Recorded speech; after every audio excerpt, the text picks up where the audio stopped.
Welcome to Podcapers, the official podcast of a place to hang your cape. And this week, let's have fun for once. Just a little bit of fun. Cue the music.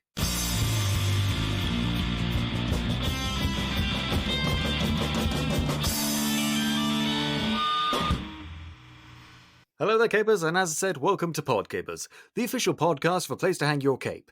My name's Scott James Merridew, and this is the show where we talk about various geek and nerd-related topics, and I'm joined each week by a very special different guest. My guest today has been on the show before. Give it up, Capers, for Archit Tripathi. Hello, everybody. Well, howdy ho! I figured let's have some fun. Absolutely, because honestly, both your country and mine have been through the ringer lately. Oh my god! Yeah. Dealing with the grips of an NHS that is buckling under the strain of a new mutant strain of COVID. Even though we've got vaccinations rolling out, alongside which Brexit finally happened. Finally, it feels like it's been going on since before I was born. But all of that pales in comparison to a literal and metaphorical attack on American democracy. Oh my god! What a week it has been. I swear to God, I feel like just the first week of 2021 has lasted about 5 years. Yeah, it's shocked the world. We cannot overstate, and that's, bear in mind, the last 4 years have been pretty goddamn shocking. But I mean, we're going to do an episode talking about it and the ramifications and how it links to Black Lives Matter, because we talked about that before on the show, simply because of the privilege a lot of the rioters and seditionists were granted by basically being let into the Capitol building by police officers who, in fact, were part of their ranks. Yeah, I mean, they really, as we've found out since and I speculated this originally on the day when it happened, and it's since come out as well to be confirmed that there was plenty of current and ex-military and current and ex-police officers, off-duty police officers, and that definitely, explains quite a bit about why the response was so lax. It's not like they didn't, people are like, oh my God, how could this happen? How did they fail to catch this? Nobody failed to catch this. This was all planned out in the open on Facebook groups that are very, very easy to look at, to join, on parlor groups, that new app for the right-wing conservatives, on Twitter. Like, this was organized on message boards, on Reddit.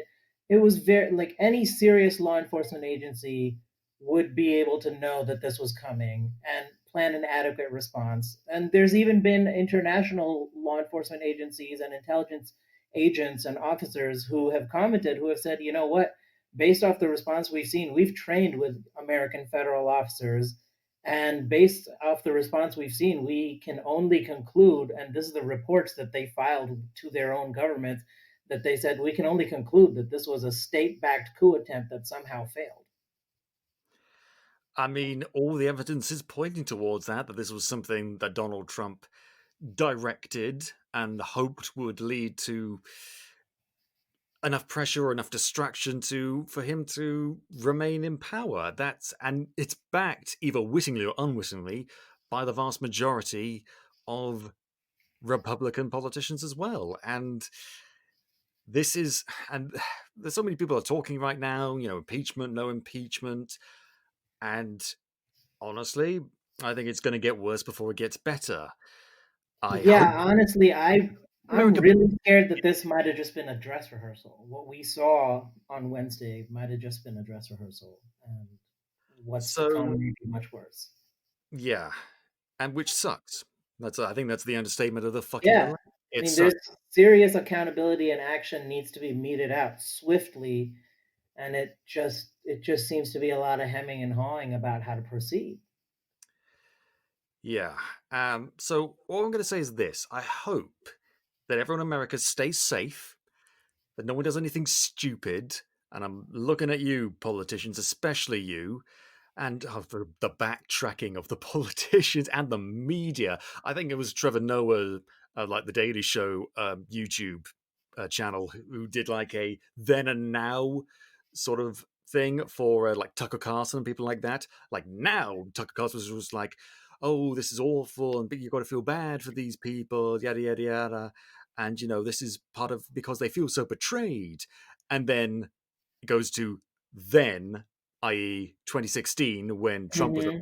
and him talking about like, "Oh, liberals, you just got to get over it. You lost." And it's a great visual metaphor for hindsight and hypocrisy. But Yeah, and I mean, here's the thing. Like, yes, liberals were very angry when Trump won, and they absolutely wanted to resist that decision. But you know what liberals did? They held signs and they wore pink wool hats. yeah, Whereas these guys like tried to burn down the central seat of American government, of American democracy. So there's a huge difference in the response. huge. But here's the thing: every time we talked about this sort of thing, I've always tried to link it back to pop culture and stuff because that's what this show is about. It's not a political podcast. It's not a current events podcast. And honestly, it's kind of hard to do that with this because it's so it's so bizarre and so it's actually take it back. You could link it to pop culture with like blockbuster action movies from the 80s. That's what you could do, like cheap Hmm. schlock. Except now the schlock is real life. It's staring at us from the news, and it's weird and bizarre, and it's overwhelming. And I think we all deserve just a little break to have a little bit of fun and poke fun at a very stupid movie. And that's what we're going to do today, Archit. We're going to, together with you at home, watch M. Night Shyamalan's magnum opus, The Last Airbender. This has been a fucking long time coming. Oh, this is gonna be so good and so bad. So, when did you first watch Avatar: The Last Airbender? I was a very late comer to this entire universe. I basically got into it over quarantine. So in March, when everything shut down here in America, when the offices closed down, we were stuck at home. And my wife had always kind of mentioned to me, she's like, "Oh yeah, it's a cartoon, but it's actually one of the few cartoons that because she does not It's enjoy not a animation." cartoon. Right. No, I'm sorry. Slight rant tangent. Here we go. It's not a cartoon, it's an animation. Okay, all right. Well, actually, you know what? Enlighten me. What is the distinction? How do you make that distinction? A cartoon is Bugs Bunny, Mickey Mouse, Looney Tunes, that sort of Animaniacs. That's a cartoon. Animation can be a cartoon, but could be a wide variety of things. It can be anime. It can be uh fucking Yellow Submarine. It can be lots and lots of different things, But including Avatar: The Last Airbender. And yes, while Avatar: The why Last can't all Airbender of those does, things be cartoons too? I mean, can't those words just be interchangeable, or is there like a no, derogatory it's connotation to it? it's not. There's no derogatory connotation unless you're talking to me, because I take offense at fucking anything. But it's literally just I guess it's like the difference between like a novel as a novel. A prose book is always a novel, but it's a difference between, say, a graphic novel and a prose novel. So they're both novels in my mind. So, Why the Last Man by Brian K. Vaughan is a novel and a graphic novel, but Lord of the Rings is a novel, but also a prose without pictures. So it's purely an aesthetic But no, medium difference. but those are two like very obvious differences. Whereas one is completely visual driven and has pictures to also aid in the storytelling. The other one relies purely on the prose just for storytelling. So that's a very obvious.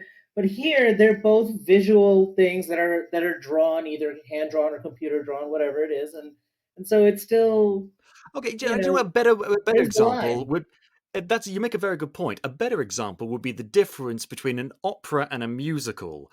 Both include are set on a stage, and both have use music and songs to tell a story, but they're both handled in very different ways. An opera, often spoken in a foreign language, is very rare that you get something like an English opera, unless it's including Jerry Springer. Ugh. And So, would you say a cartoon is just any kind of light-hearted animation entertainment? Because I mean, that's kind of where I would put the distinction with musicals and operas. it's not just Opera about, is more serious and classical, whereas musicals well, can be not a necessarily. There are plenty of comedic operas and plenty of very serious musicals. I mean, Mhm, it goes beyond tone, though. I think it's specific animation styles, specific elements within the tone, and so it's like in an animation, you can have funny scenes that be very light-hearted, like Avatar: The Last Airbender, mhm. but you can also have very serious, very somber moments.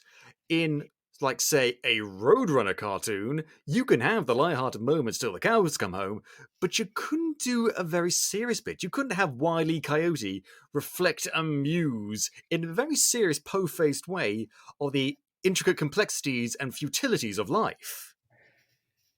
I mean, I don't know. You I could would beg to try, differ. but Going back and looking at some of the memories I have of the really classic Looney Tunes cartoons from back in the day. Some of them they definitely had some jokes and some moments and some lines that kind of did get into some existential musings a little bit. It was a little above my head when I was a child, but I look back at those now and I'm like, oh yeah, that's kind of a deep thing they did there. I'm picking some really bad examples. Anyway, uh, I have my definition, you have yours. It's fine. But All you right. already Well, watched it. anyway, as an animation, my so long story short, my wife's not a huge fan of animation, but this was one of the few that she actually recommended to me, and so we watched the show, and then we watched Legend of Korra 2, which I know has a lot of controversial opinions within the community. I liked it. It's Um, less controversial and more divisive, I think. And Right, fair right, enough, there are divisive, divisive things in it. exactly. Yeah, I happen to like it. I thought it was still really great and a cool continuation of the universe. And then yeah, so then we tried to watch, I think maybe a few minutes of the live action movie, and um, I mean we tried to watch the whole thing, but we got through a few minutes, and then at that point we just it just wasn't what we wanted after loving the show so much, the animation. And so this will be fun. This will basically be my first time actually seeing the whole thing through. I mean, there'll be my first time as well, because I've seen bits of it, I've seen huge extracts, but never in one go because I can only take so much capers. And I sat through Birdemic, so you know I've got a limit. God. So we're going to take this journey together, Archie. We're going to take this journey about making fun of M. Night Shyamalan, a genuinely talented director who, for the middle part of his career, made nothing but shit. And you get to watch along with us, Capers. Just go on Netflix. It's available on Netflix, or I'm sure there's plenty of other streaming services you might be able to find it on. I don't know. And we are going to watch it together. So all you got to do is I'm going to count down from 3 to 1, and on one, you hit play along with us. Archie, are you ready? I am ready. Capers, are you ready? You're gonna have to speak up. I can't hear you. It's fine. Anyway, 3, 2, 1. Paramount. We had Marvel for about 5 minutes. Oh, here we go. Oh, you see that they're already playing up the whole bending theme. You see that? How they very clever, very clever. Yeah, this first like minute and a half is pretty faithful. This is great. I mean, so far it's not bad, right? This has probably been the best part of the whole movie. I think some people would argue. Blinding Edge. I feel like I should be blinded for this movie.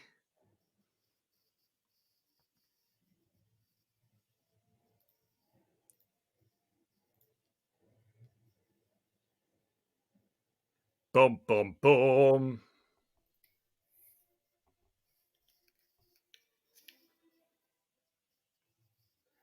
So far so good.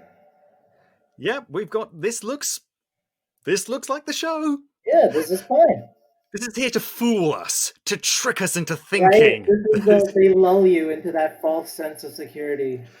Look at that guy! Look at that guy doing his flips and kicks.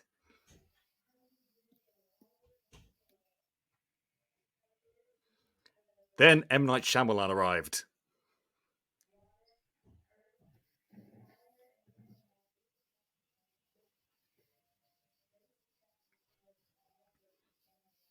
All those who couldn't were given nothing.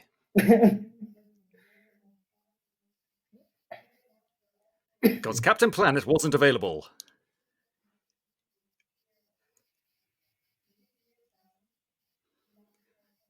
It's pronounced Avatar, Cora. No, you know what? That's Katara. actually a thing that I will say is that in Hindi it would be avatar. That is a more faithful pronunciation of the language from which the word came. But that's not why they do it this way. Do you not But want to know why they do it that way? like, Because fucking hell, that movie Avatar came out with the blue cats, and they pronounced it Avatar in that, so they had to pronounce it oh, Avatar in this.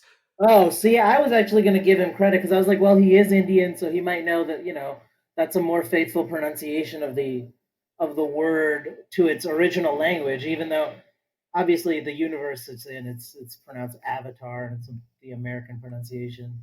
M. Night Shyamalan couldn't even be faithful to these two characters' skin tones. I know. Oh my god, just right away. Isn't it strange that Mum decided to move us out here to the middle of the Arctic, even though we clearly don't look like we belong here? Where this guy looks familiar. Where have I seen him? That's Jackson Rathbone from Twilight. No, definitely not there. Cause I don't know, he's not been in anything else. oh, okay. Oh, and by the way, his reaction to the whole controversy, the casting controversy rather, was that, hey, it's okay, because, if I go out in the sun for a little bit, I get a tan. Oh my god. No, no, Jackson Rathbone. Oh my god. It's, Why? I don't, that's all we can say for this movie. Why?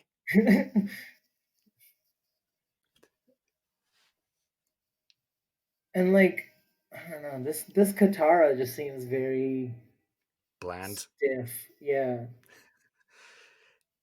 Yeah, because M. Night Shyamalan can't direct naturalistic acting to save his life, which is fine if it's a weird story, but Right.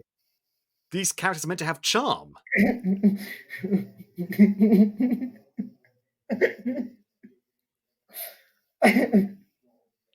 He's so I'm just bad. I'm just thinking about M Night Shyamalan now. I'm just thinking when they discover Aang and Aang comes out, you just see the little Adult Swim puppet just come out and be like, "What it is?"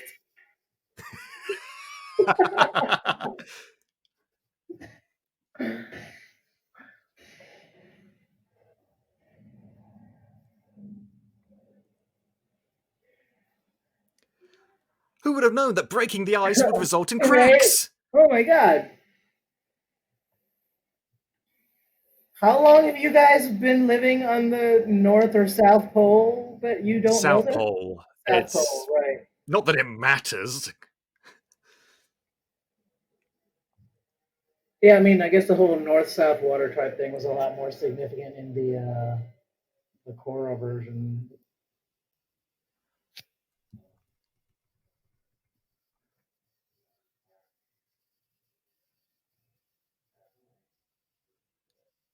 And try not to have any emotion on your face whatsoever.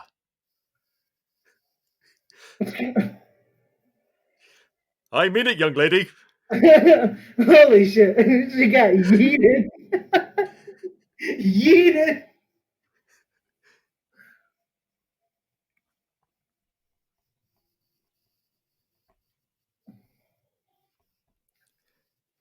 It's the plot. It's happening over there. Oh my god! And yeah, fucking what's his name? Dave Patel. Like, what a low point in his career. Yeah.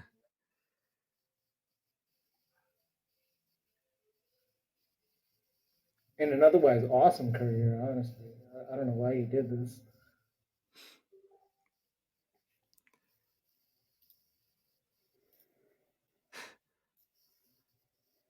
Oh my god, it's a reject from a Studio Ghibli movie.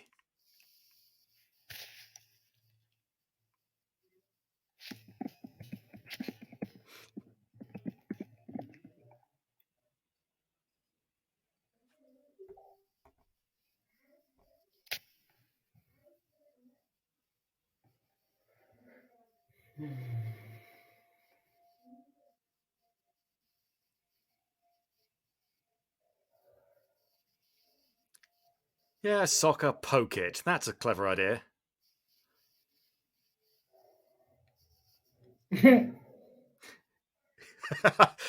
You see, soccer in the cartoon would make that funny. Yeah.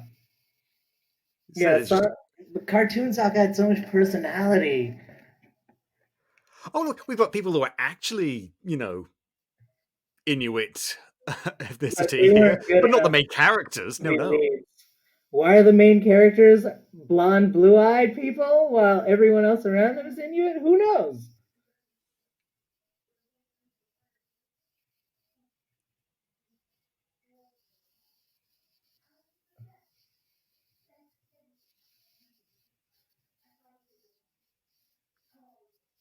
Are you sure no one shows any emotion in these movies? Yeah, right? What the fuck? Like, this kid is just. He's made of wood.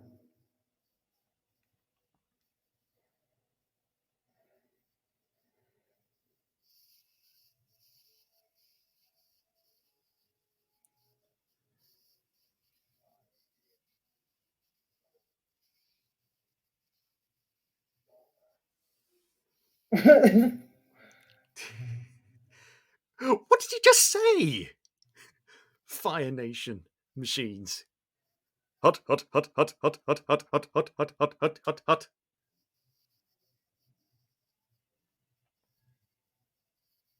Hey, remember the cool skull masks like they had in the show? Yeah. Wait, I mean, well, yeah. Were the Skull Masks the older Fire Nation thing, though, when they went under disguise? I don't know. I mean, it was, Remember. But yeah, I do remember those masks that you were talking about, though. oh, they mispronounced his name wrong as well. Ahsoka, yeah.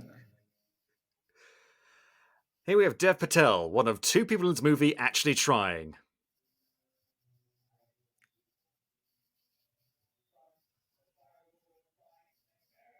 Check out my horrendously deformed face. Oh, I mean, my slightly sunburned Slightly. face. It's not too bad. They definitely they left it a lot more intact.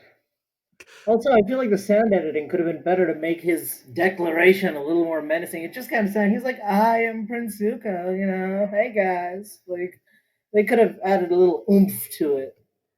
There's no oomph in this movie. This movie exists to siphon joy from people's lives.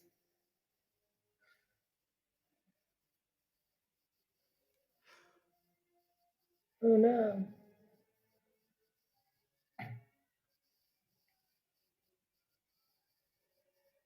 Wait, who the fuck are you? I don't mind the design for Aang's It's bending probably, I tattoos. can live with that, yeah, because it seems a little more realistic, It'll be more of an intricate tattoo with incantations and stuff. That seems fitting for the air tribe.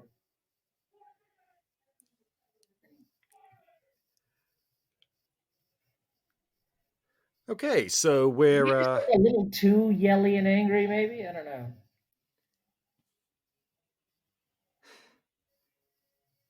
he's playing it too straight because before with Zuko, it was him, trying to sound intimidating and sometimes succeeding, sometimes failing because Right. he was a very serious teenager. This is Dev Patel, the very serious 20-something. Adult, exactly. You don't feel like, I don't know, it just seems a little sadder. Like Zuko's urgency you felt in the show. This one is kind of like you're already a grown man. We've known him for Yeah, literally 5 really. minutes. Yeah, they got super invested. I mean, this is what happens when you condense 24, 25 ish Mhm. episodes of a whole season into 1 hour and a half movie. Yeah, it just we're not even. I'm not even emotionally invested in any of these characters yet, and they are all ready to die for each other. You used to make jokes. Soka. He is just a whiny little bitch. What did they do to Appa's face? I know, he looks like a What the sloth. fuck? What is that?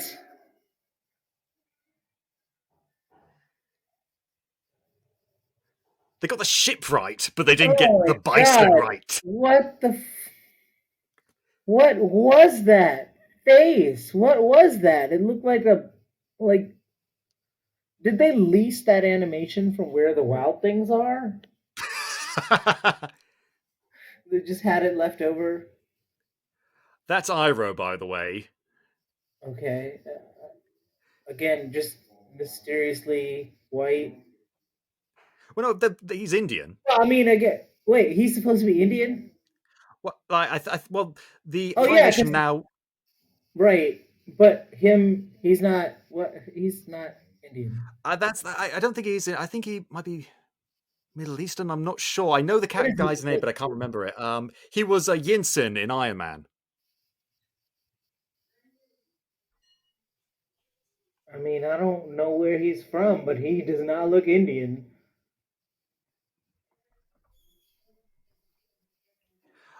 Sean Tobe. Sorry, Sean Tobe. Uh, that's his name. Just looking it up right now. A lot of Indian guys call Sean. Let me tell you. He's Iranian. I mean, yeah, but like, I'm just saying, does not look Indian. You know what I mean? Like, it just. I know what Indian people look like, man. He does not look like us. That guy, if he was walking around in India, they'd be like, "Where are you from, bro?"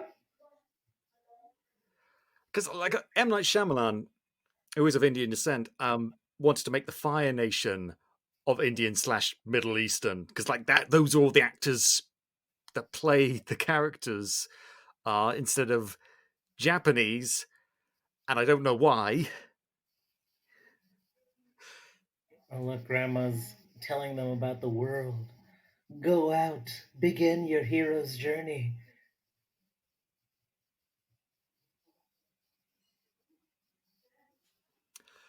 Yeah, in the show, the spirits really didn't care that Did much about she the human just say world. Avatar? I think she just said Avatar instead of Avatar.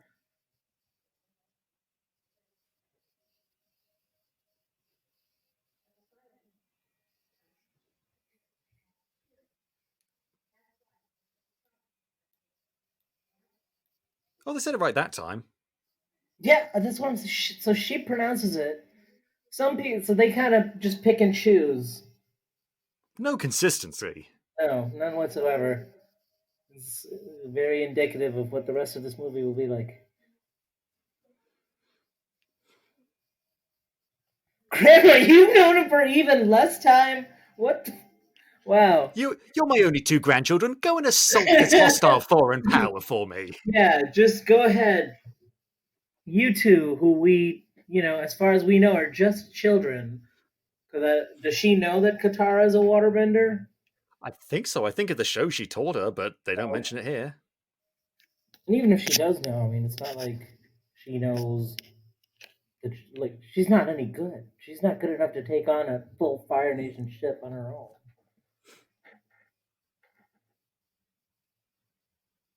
Oh, this is some bullshit they made up as well. What? What? Okay. So water just coalesces around him.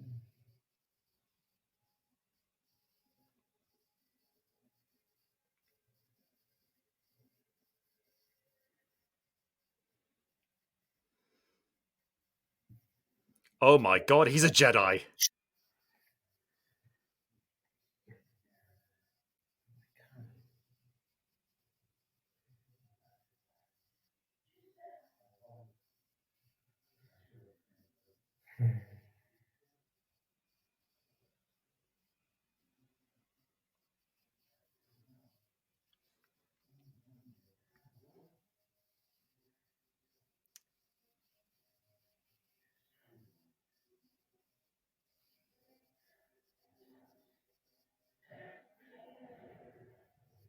What?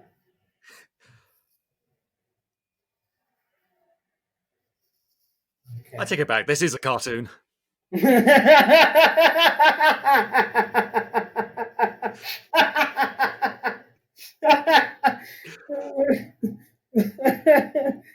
So finally we agree. I like how he said this is a warship. No one's really trying to stop him. There's no one on Not a deck. not a lot of troops on the deck either. They're just kind of. Appa doesn't even sound right. He sounds like a dragon from Skyrim.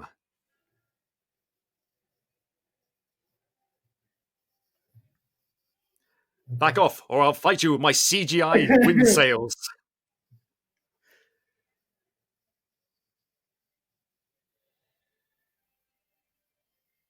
Come sail away, come sail away, come sail away with me.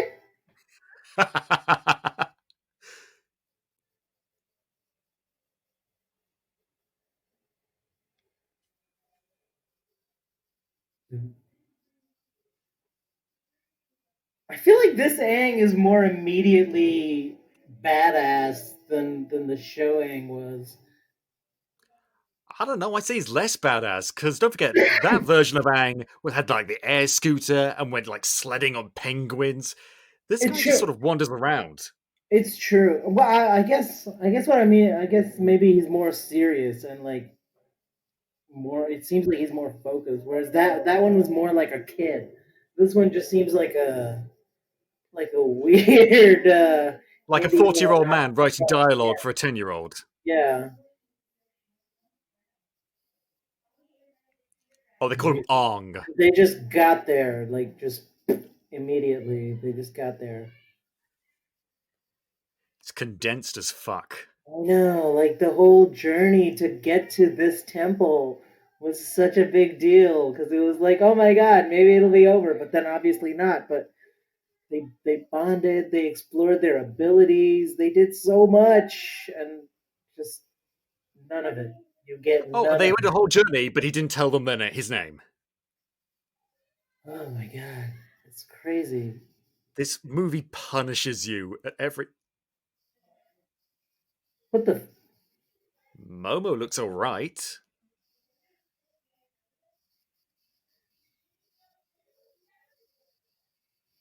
No, bro.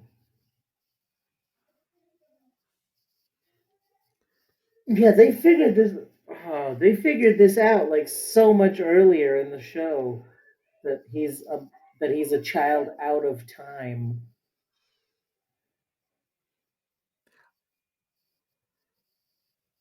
They figured that out way earlier in the show.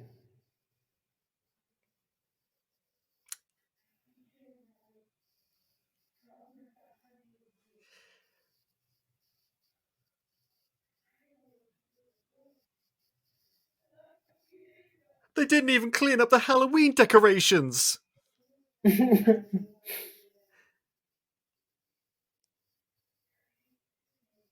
the more I look at it, I got to say I kind of like that. He's kind of incorporated the Air Tribe emblem into the tattoo there, into the arrow, and I like the way they executed that. Just hold on to that. Whatever you can, just hold on it's to the it. one. It's the one thing.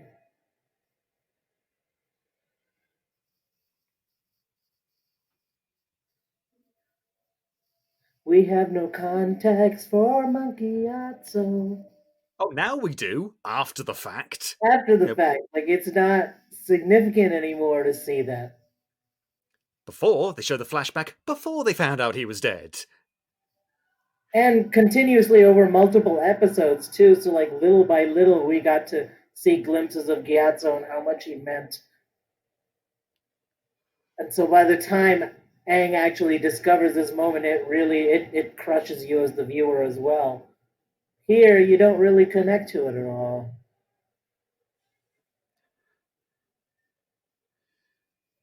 Okay, just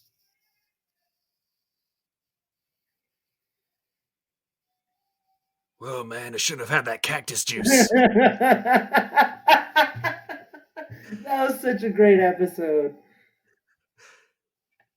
It'll quench ya. It's the quenchiest. I want to try some of that cactus juice.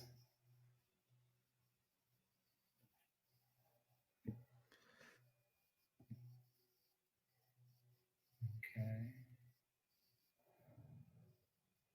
Oh shit. It's Smaug. Oh yeah, by the way, there's no Avatar Roku in this movie. It's just this dragon fuck. Oh. There's no other avatars either. It's just the dragon. Not visually represented on the screen, no. What? Oh my god. What is this movie really does exist to just siphon joy away from this franchise. I mean, the only reason why M. Night Shyamalan agreed to direct this movie was because his kids really wanted him to direct the movie because they love the show. And he did it as an act of spite. That's why he Yes. did it. He said, you know what? Fine, I'll do it. But you're not gonna like it. Oh my god. That is fucking hilarious. Asif Mandavi. Yes, we've got him. This is why we need more representation in Hollywood, because otherwise, when you have a specific ethnicity in your movie, you have to go to Daily Show correspondence. Hey man, you know what? I'm cool with it. I'm cool with my man getting some work. I'm cool with him getting money and getting some work. I like Asif Mandvi. He's great. Yeah, but he's General Zhao, you know? Yeah, I mean he's not who I would have thought of for sure.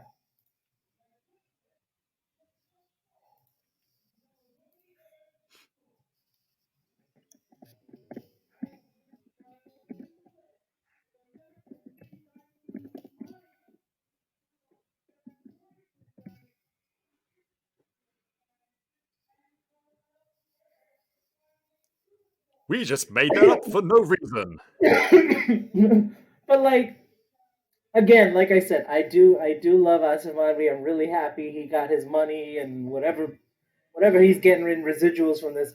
But like the way he delivers these lines right now too is just like he can't quite stop being a comedic actor, you know? Like it's still there's like this kind of sarcastic mocking. He's like, he's not allowed to wear the fire emblem. He's brought disgrace to his own family. And it's just like Zuko, Fire it's Lord hard. Ozai's pizza promise is a guarantee, man. I know that means nothing to you, it means something to me. Go! Oh, Spider Man 2. Oh, cute little family photo moments. Zuko's angst.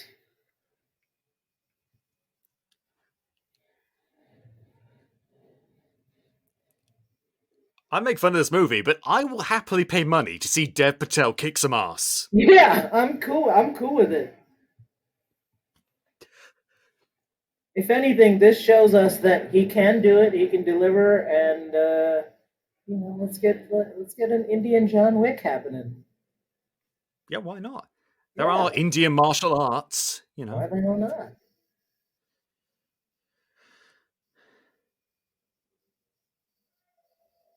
God, he sounds terrifying. Because you know what I mean, like guys like like really jacked guys like Arnold Schwarzenegger. You expect Arnold Schwarzenegger to kick some ass, but Dave Patel comes around and then he just kicks everyone's ass. You don't Yeah, expect that. That's cool. that's really cool.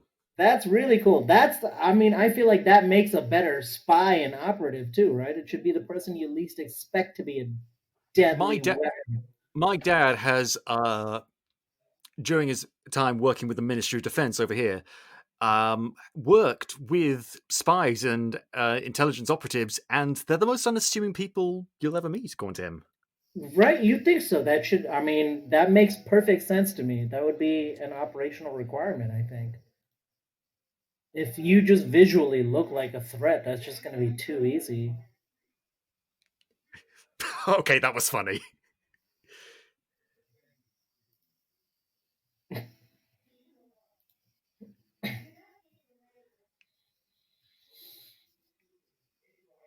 Tell a joke, Right. man! And just immediately. She's not very good. Remember the show when she was actually quite good and got even more powerful as the show went on? Yo, Nope. Katara was a G in the show. Like Katara was no joke. She was absolutely able to hold her own in 99% of the fights, especially towards the end there. She was amazing. She was a bloodbender. She got good enough to bend blood. Hmm. Bending is horribly represented in this movie anyway. Oh yeah, they're putting earth-bending prisoners in a prison Full of full of... dirt. What? Wait. What? Your You're confusion is surrounded. justified. You're surrounded by dirt in the show. So for people who haven't watched the show and who are only watching this movie, in the show they have all of this. This entire village gets taken offshore. They get put onto a metal ship, and so they're surrounded by just water and metal, which at that time they couldn't bend. Toph hadn't been around to get jiggy with it with the metal bending yet, and so yeah, so that's how they kept them in check. Yeah, this whole thing is made of rocks. You guys could just own this shit, bro. They're just waiting for a 10-year-old to come along and tell them that they need to get off their asses and do something. Oh my god, this little boy is right. How did we miss that, you guys? I didn't know though we could do Yes, earthbending. we did. Wait, you mean dirt is earth?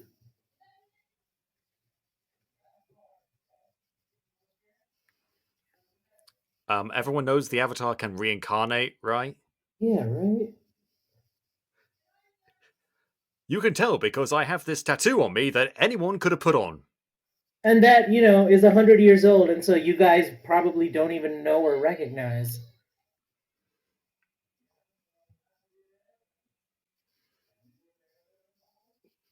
Now, that's the one question they should have been able to answer based off his appearance.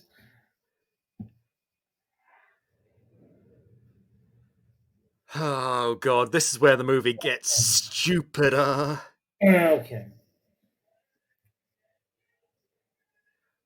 Watch this. Airbenders, let's use our swords! Let's use our physical weapons!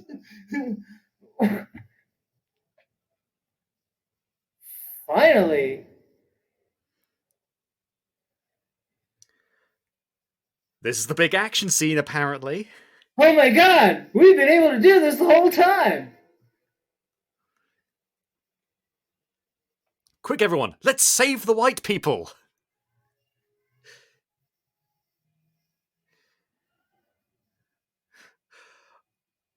Oh god, watch this. Watch this. Wait, what? What? They need to do an entire haka just For to one move rock. that one rock? That entire haka was for one slingshot rock?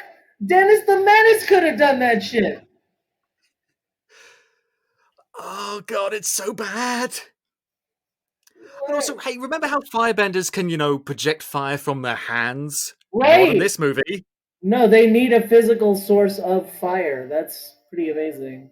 I mean, you know what? Okay, I'll give them this, that like most of the other elements did need to have that thing physically present, and so they decided to maybe ground the firebenders in that way. And okay, I mean, fine. the whole point of the show was that it came from a firebender's internal body heat. Right. But even then, that doesn't really hold up to, physics or biology. So, like, a Yeah. person's internal body temperature is like 37 degrees, something like that. I can't Yes, remember. I mean, let them get away with this whole thing that in this particular version of the universe they require physical fire because that just makes them equal to all the other types of elements. And so that's okay, but I'm it's just confused by the fact that this guy's got Mickey Mouse hair.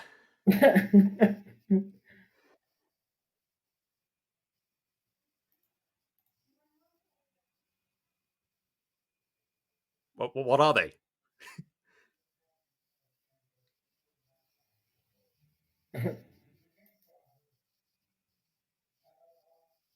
oh, they do kind of acknowledge past avatars. Not the fact that she's bisexual, but the fact that she loves games. Right. Yo, Kiyoshi's such a Okay, badass. dude, can you back up a little bit and try and blink? Please. Look at his eyes. Oh, God. What is it with these close-ups? Again, it's M. Night Shyamalan. He loves close-ups, and that's fine in signs and glass and all that sort of stuff, but not in Avatar: The Last Airbender. This was just a case of all the horrible things that exist in Hollywood converging at once. You know, Studio hey, here's a mandated. here's a trendy show, here's a trendy director, here's some trendy actors. Let's put them all together. What could go wrong? Throw some money at it. And they shut the original creators out of the creative process. It's Who just. needs to hear from those nerds? Oh, yeah, this is another thing about it. Other people have pointed this out before. The dialogue is like 90% exposition. People talking about stuff that's already happened just to explain. Very rarely are there any discussions of what a character is feeling in the moment. Because again, I'm telling you, this is all the horrible things in Hollywood converging at once, and so they're like, "Nah, we don't need feelings. We need everyone. We need the stupidest people in the audience to know what's going on at all times. Feelings get in the way of that. What if they don't understand feelings?" It's patronizing. It is. It's extreme. I mean, it really is. Give audiences intelligent movies. They can take it. I promise. The annoying thing is, like, the costuming. Like, everyone looks like they could be part of the Avatar world. Like, give props to the costume designer. Yeah, It's that's something. true. That's true. Most of the and even the set design isn't. You know, it's not. I didn't see anything offensive yet. The Fire Nation ship looked great.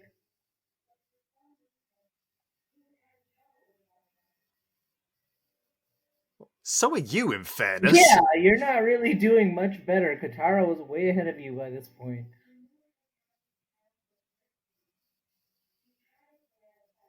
No, you don't. We just saw you liberate a town. Soka. Oh, God.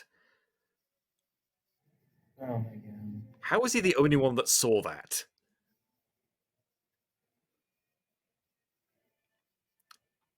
Minion, do you like my Warhammer set?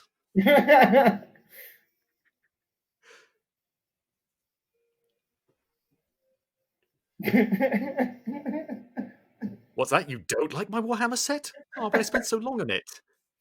Oh, this is the Fire Nation, apparently. Say hello to the Fire Lord. Oh, I've seen this guy around. Yeah, he's in lots of, like, he was in, oh, he's been in tons of things. He's a good actor, but, he's the Fire Lord. Remember when he was I hidden and just, kept out of sight and mysterious? Now he's this guy. yep. Everything just happens so quickly in this Why movie. It's is he pursing crazy. his lips in that way?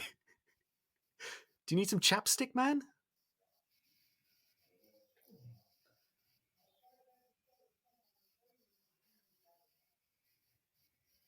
Okay.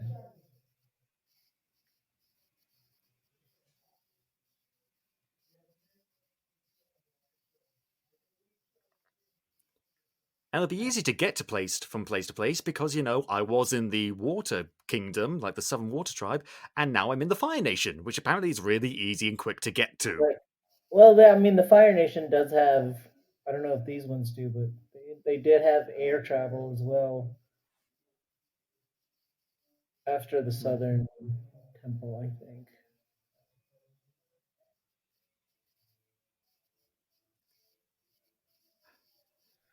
Oh boy. Okay. And it makes perfect sense. The Northern Earth Kingdom would, of course, be located right by the shore.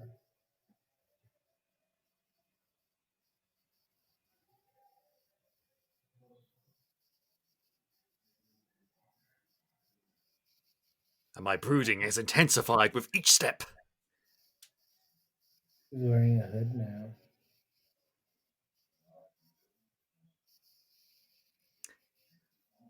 See, this is when I say there was two people trying in this movie, it's these two. They're the only ones that are True. really trying. They may not be great representations of their characters in the show, but they're giving it their best shot. The problem Like is, he's trying to be a sympathetic uncle father figure type, and I give him props for that. I still don't. I'm still unsure about the casting choice, but he's trying.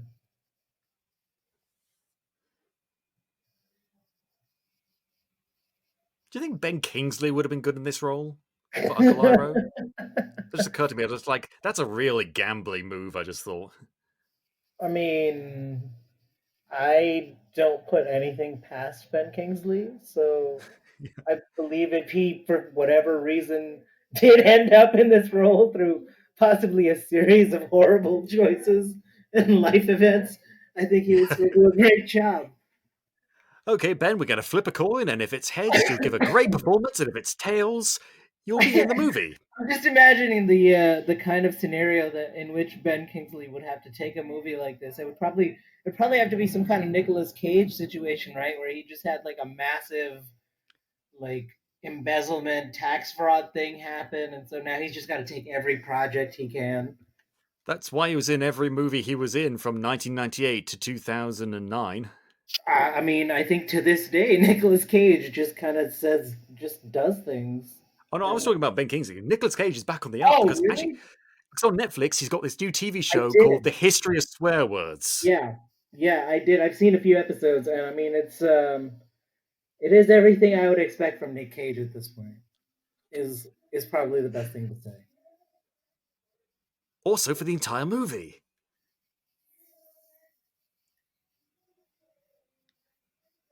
I want to say hi to all the skeletons.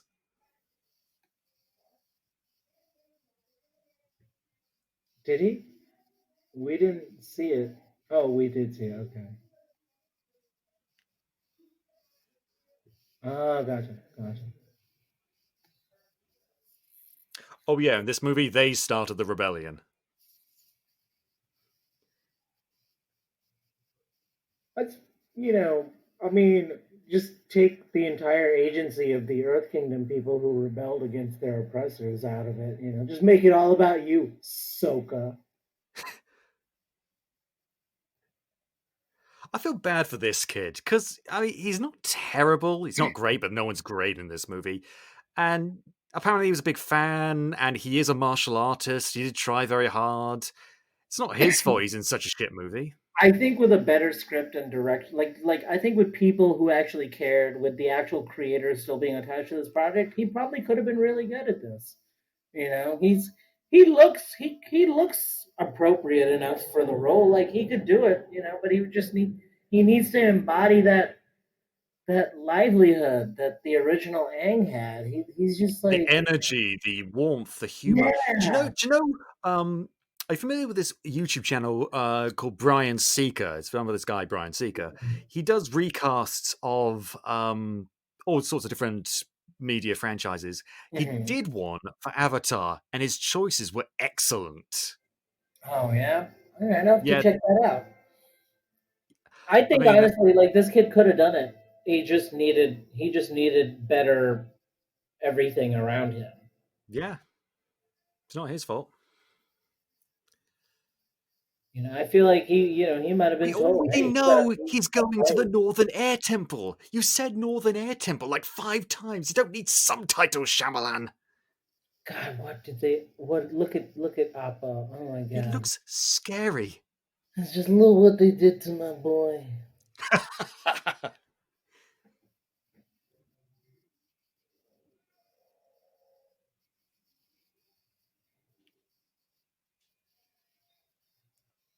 You're a Boy Scout. I don't have any money for cookies. Wait, how's this dude still? What?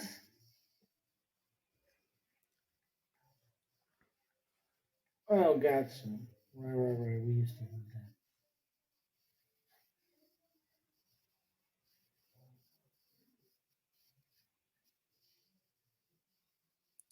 I think is this Randall Duck Kim? He looks familiar. He's definitely been in stuff, and I would add him to the very short list of people who who really did try. Yes, this is Randall Duck Kim, who also played Master Oogway in Kung Fu Panda. Oh, He was nice. in John Wick. He was in, sadly, Dragon Ball Evolution as Grandpa Gohan. I mean, look, man. You know, not every one of them can hit it out of the park, right? Oh, he was also in The Matrix as the key maker. He's a good Oh, actor. that's where I recognize him from. Yes, and he was excellent as the keymaker. He's a very good actor. I really like him in Kung Fu Panda. Yeah, also another classic role. Underrated movie, honestly. I mean, people, like you think Kung Fu Panda, you think it's just some dumb kids movie. It's pretty good. It's an excellent movie with Jack Black as a panda. How do you do that? Exactly. Do you know what I watched very recently on Disney Plus? That Soul. Have you checked that out? I love Soul. Oh my god, what an incredible movie! What a I beautiful almost movie. Yeah, I almost feel like after this I might have to go rewatch Soul just because just to balance out the emotional depth that this completely lacks. Yeah, everybody after this, just go watch Soul. You won't regret it. It's just a beautiful, beautiful movie. It's so good. Okay, so this guy sold out Aang. How did he get word to the Fire Nation that he was there so quickly without Aang noticing? And And how was Aang captured? Surely he would have been able to get out. it was fast too. Like, what did he, do they have email in this universe? I don't know.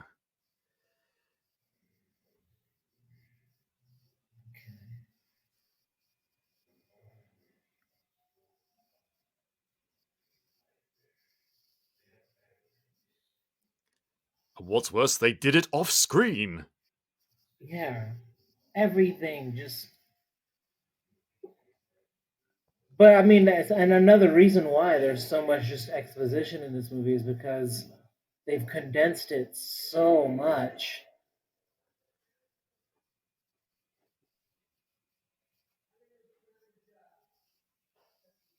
Fooled you.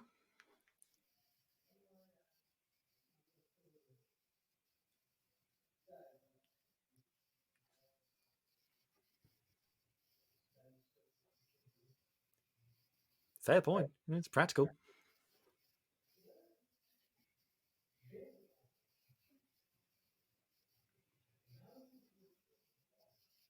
What's your skincare routine? Seriously.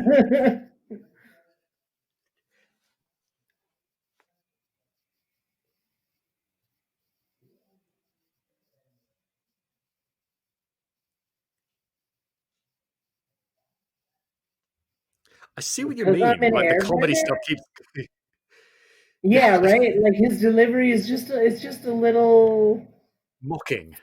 stand-uppy still. Oh, Jesus. That would scare me if I was a kid.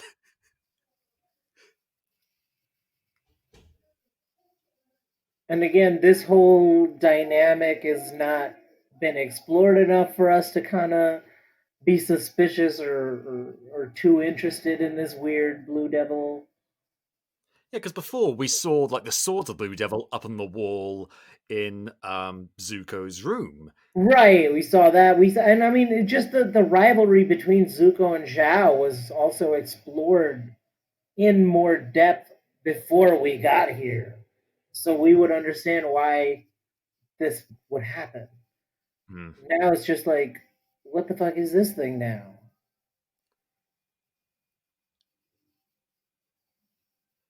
On Even any just other day, that would seem strange. even just the movements are so unnatural. Ugh, God, so exaggerated.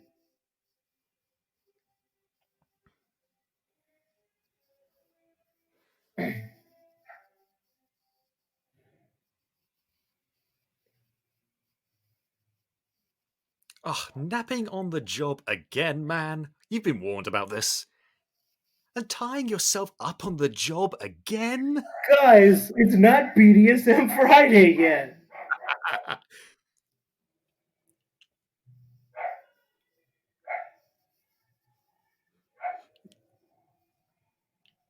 Found him!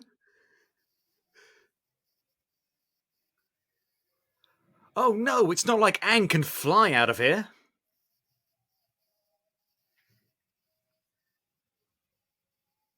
I love the hair too. I don't think Zuko's original Blue Devil had that hair, did it? No, I don't think so. That must be a nightmare to fight with. I'm kind of loving that addition though. That's a great addition. Just just makes it look very like It 80s. reminds me of these masks I remember seeing of like Indian artwork masks of like devils or demons. I don't know if it's Indian or Japanese, but Why does this Fire Kingdom? Oh wait, where are they again? Are they still at at the Air Temple? I don't know, and I don't think the movie does either. Because if they're in a Fire Temple, if they're in a Fire Nation place, then why the hell do they have this very like specifically Airbender training equipment at I, this structure? Because this equipment is 100% for training airbenders. We know this from Legend of Korra.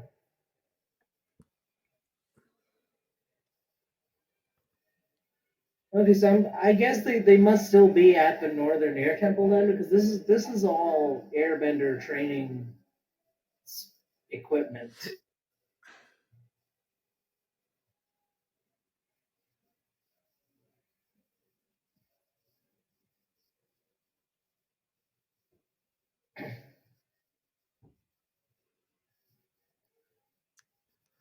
why didn't he just do that to begin with?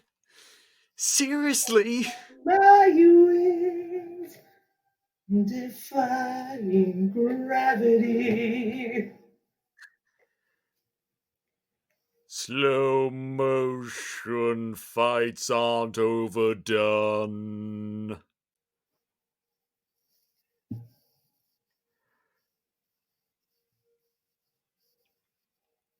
You know, this big long epic tracking shot would be fun and all if I cared about anyone. Yeah, Also, his sword can deflect fire now. I guess it's a lightsaber. just a thing he does. Oh my god.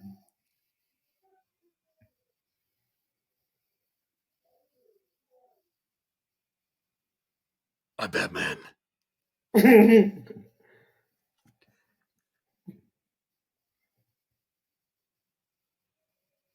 Also, none of his men was trying to kill the Avatar, so why did he blurt that out?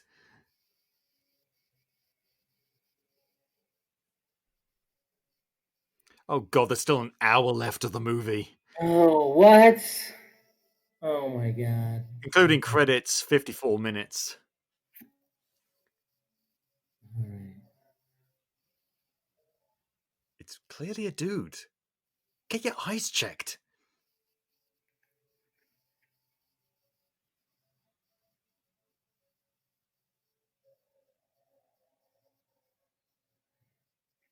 What? That's an amazing shot. That's an amazing shot. What if it What? accidentally hits Aang? Oh, great. That's another scar he's going to brood about.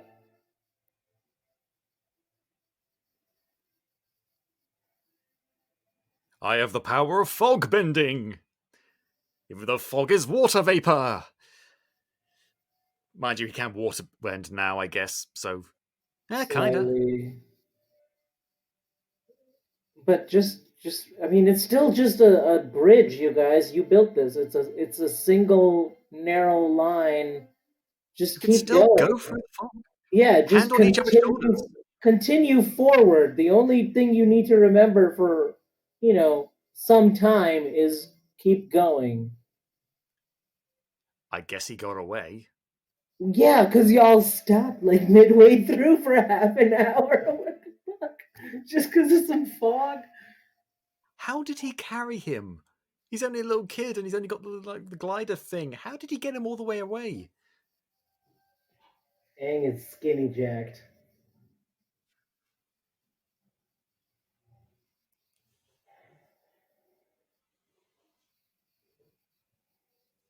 Hi, Your Majesty, love the big ball thing. Is it you?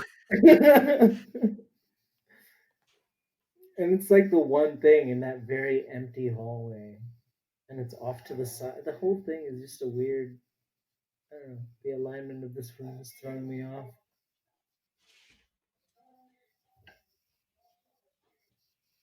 I'm, of course, basing this on nothing, but I'm slimy, so. Of course, I cannot prove this lie yet.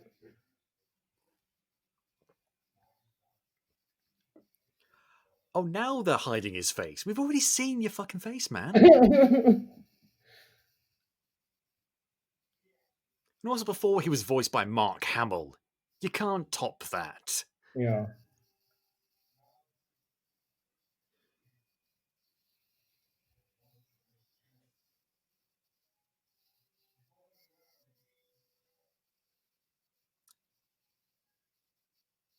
Surprisingly, they did not believe me.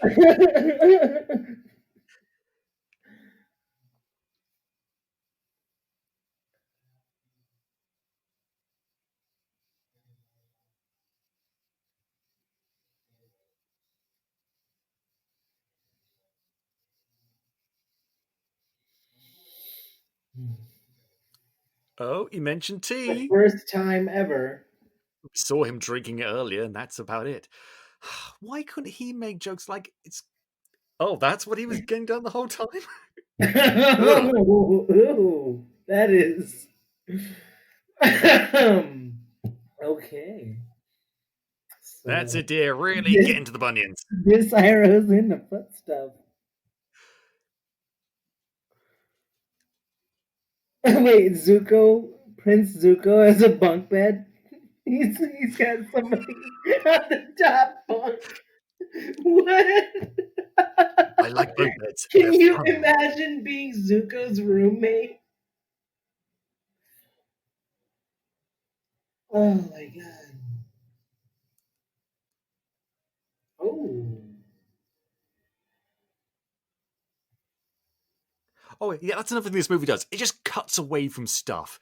Don't let the emotion of the scene really have an impact Yeah, and let it yeah, rest. don't let us follow up and see what happened or anything, Don't let Again, Homer, just action, have a no feeling. We time don't to see how process emotions over exactly. seeing his nephew die. By who?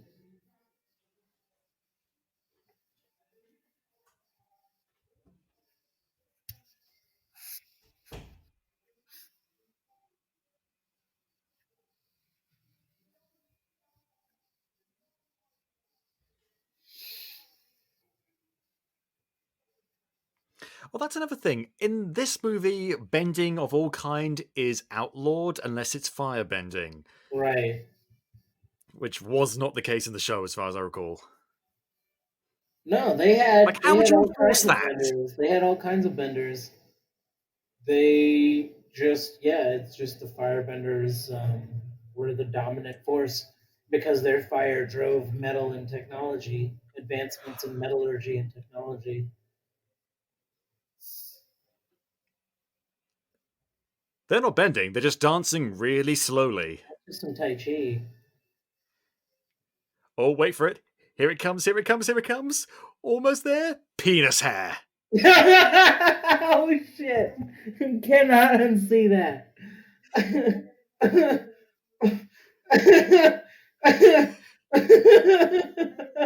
It's unfortunate.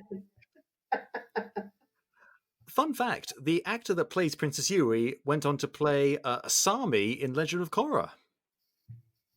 Oh, that's cool. So, at least we got one other good actor in this song. Just right Really, away. really right away. Yeah, just all right. Yeah, that dance is nice, Ang. Could you show us some bending, please? Oh, there we go. We will take you entirely at face value. Oh my god, stop narrating and just let people talk. Damn. Oh, that's Paku, by the way. That's Master Paku. Oh my god. This Theoden looking motherfucker. Just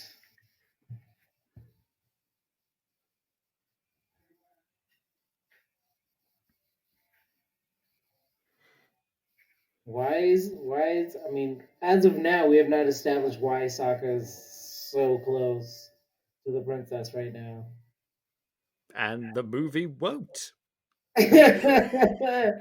That's me. I'll be your guard. I don't know her at all, but I've been standing I mean, unnecessarily. Katara did say earlier via narration that as soon as he saw Sokka had a close connection with her, because if you narrate something, that automatically makes it true.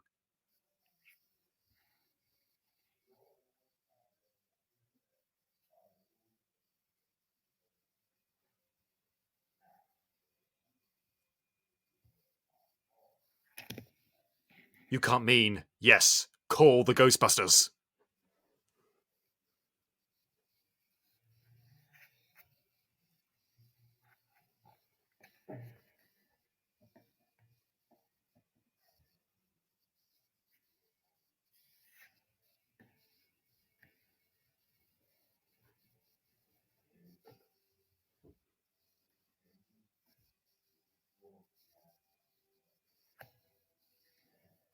I'm just wondering, do you use product in your hair? 'Cause how do you get those curls, man? Is it gel? Is it mousse? Are you asking me personally or? No, I'm asking that character. Oh, gotcha. Just because I do have curly hair, but I don't use it. Okay.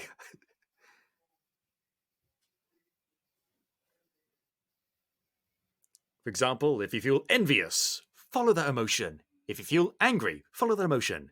If you feel like you might have diarrhea, follow that emotion to the toilet. See, they're gonna have a lot of trouble with this because none of them know how to show emotion at all. Oh, jeez.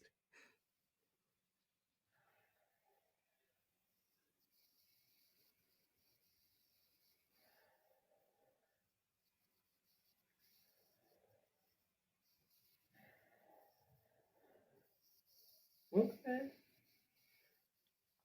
Oh, he kicked it. 14. Bending hacky sack.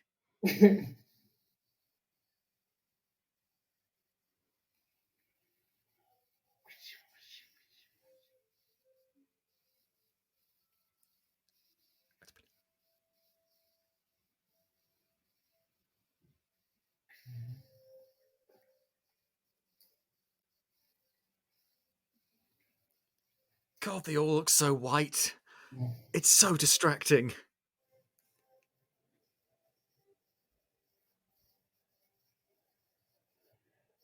Okay.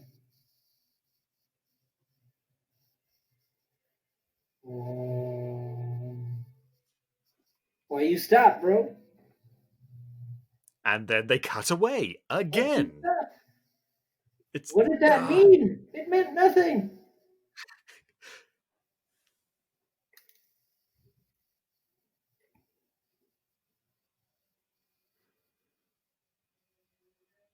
Oh, they pronounce his name wrong as well. Iro as opposed to Right. Iro. They had a show where they pronounced the characters' names correctly and consistently, but no one This was bothered to watch it. like literally. It was just like he just refused to watch the show. I think it was just like, yeah, I know better than this. I wrote Lady in the Water. Surely I'm better than this. Is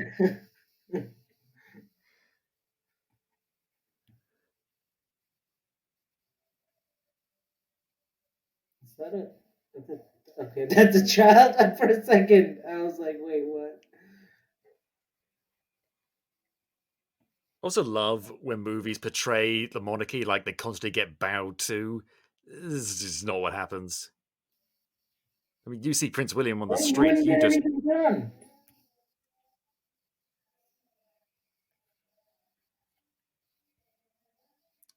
How are Okay. igloos these days? Okay.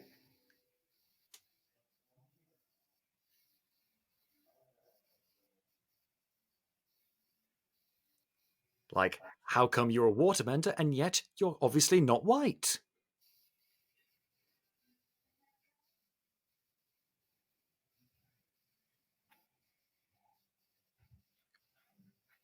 Also, the rest of you. Right. I'm sorry to go on about it, but I feel like I have to.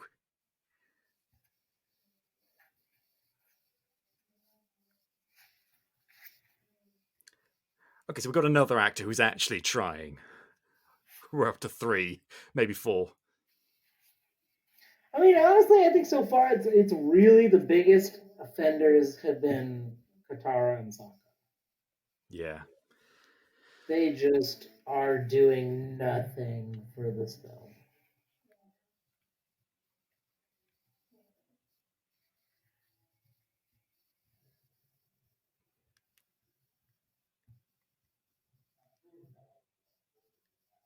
Oh, yeah, Zuko's alive now.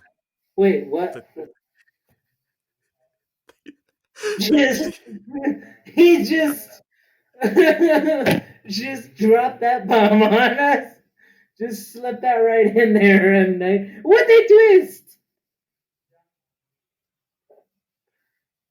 is sacredness a word? I don't know. I mean, it's the least offensive thing about this movie, so I'll let it slide.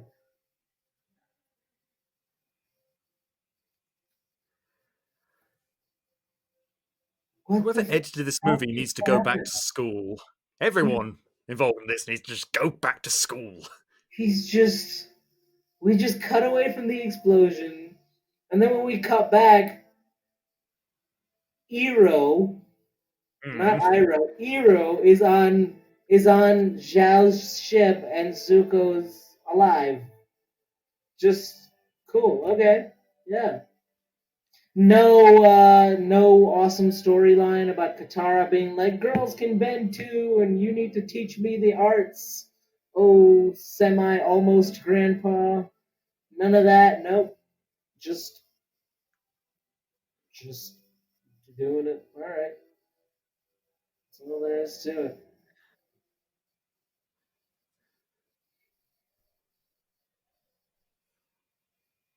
Uh-oh. Ooh, black snow. It tastes of licorice.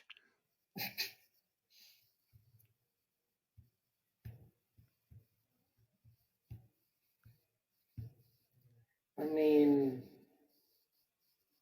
bitch, you've never seen Ash? Like, I know y'all are in the Ice Kingdom, but like you don't have any fires at all? Like how do y'all stay warm? How do you cook stuff? Hot water bottles mainly. How do you heat the water? I don't know. You know what I'm saying? Like somewhere you must have seen ash somewhere.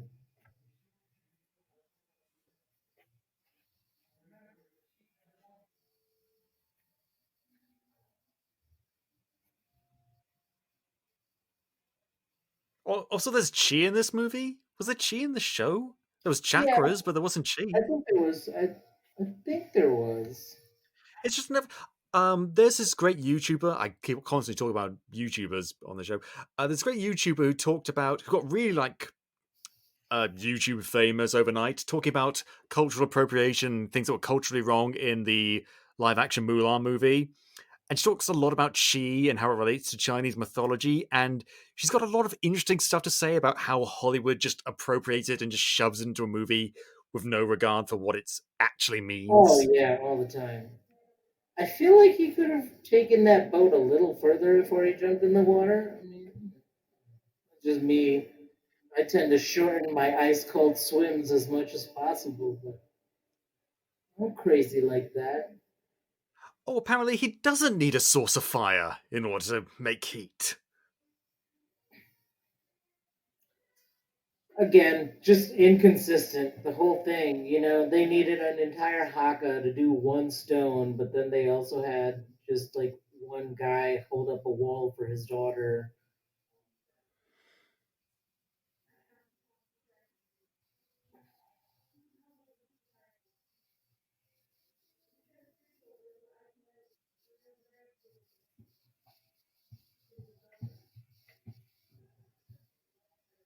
I like how he hasn't asked to do this, despite the fact that apparently they've been there weeks.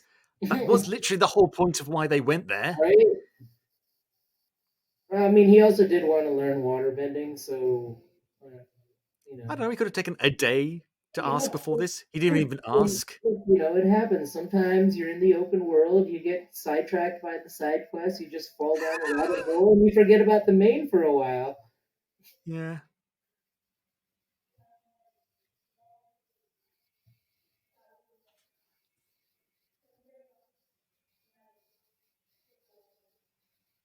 You might need to meditate for 4 days, and you decided to wait for the moment there's invaders at the door to start this process. Oh, it's so stupid. Ooh, glowfish.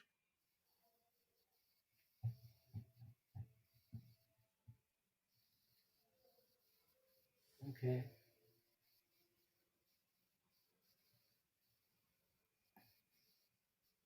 And there's like no the whole dynamic between Katara and Aang. We have like no connection between them.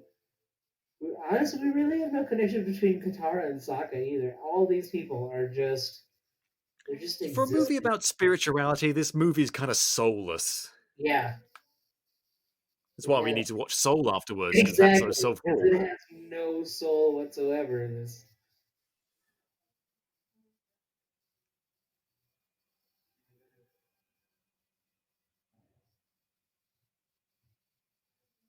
He brought a change of clothes.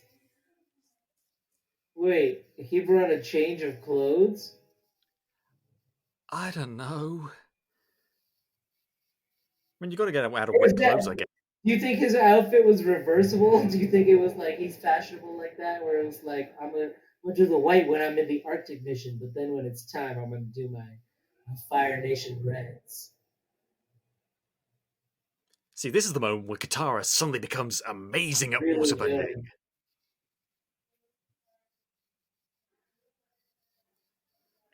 and I will have my revenge in this life or the next.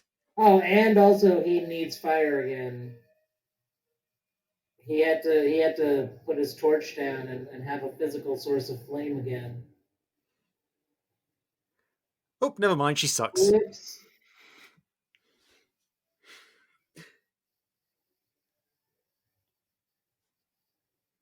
Now, how does a giant gong in a frozen city work? Does it make it brittle enough that it shatters at some point? I feel like the durability of gongs is in question in this universe.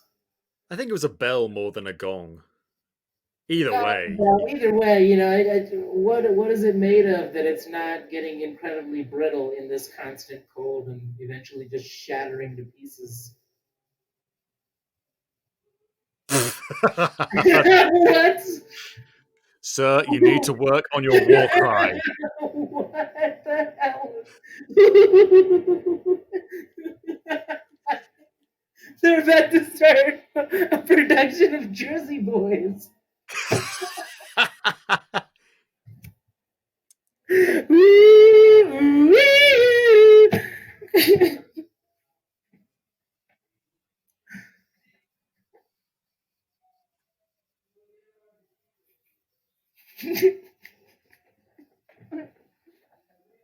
So bad.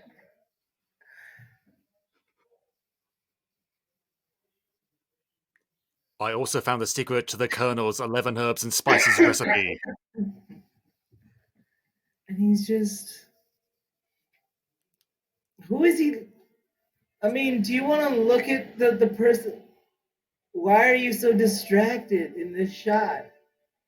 What Well, like I said before earlier, he's are looking these at over all of his lizards? Where Warhammer did they figures. come from? What are these lizards? I guess he borrowed one from Obi-Wan Kenobi in episode 3. I don't know. Oh, they have ice drills as well. Handheld ice I like drills. individual ice, really though? And they were able to swim far enough underneath the city, under the ice, Wearing their ordinary clothes, not like whatever Zuko was wearing. wearing regular clothes, and just emerging with these handheld drills. Completely dry by the looks of it, too. If we were to go back like 10 seconds, I feel like we would see that they look dry upon emergence. Yeah. Just sloppy. What is this architecture? What is this? This is like kind of like a Moroccan style door in the northern water tribe. What are they doing? Also, apparently, Aang didn't need to meditate, he just needed to be asleep. It's knocked out.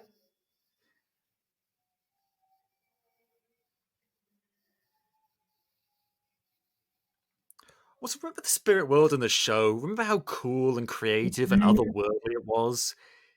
Here it's just like someone's back garden with some It's just lanterns being hung up. yeah, it's just some little paper lanterns and a fuzzy focus. Lens flare. Just, Yeah. just that's it. Yeah, can you tell how much I know about filmmaking? Just you know that the fuzzy focus, the one that's fuzzy, where the focus is fuzzed. Yeah, we need it for the scene where he talks to the therapy dragon. Lens flare, that's right. That's the accurate term. Yeah. Also known as the only thing that gives J.J. Abrams Is erections that anymore. James Earl Jones? I I don't know. No, I don't. I mean, I really hope he didn't demean himself to do this.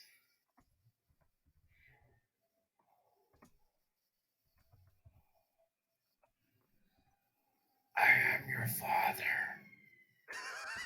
Oh no, it's John Noble of Fringe and Arkham Knight fame.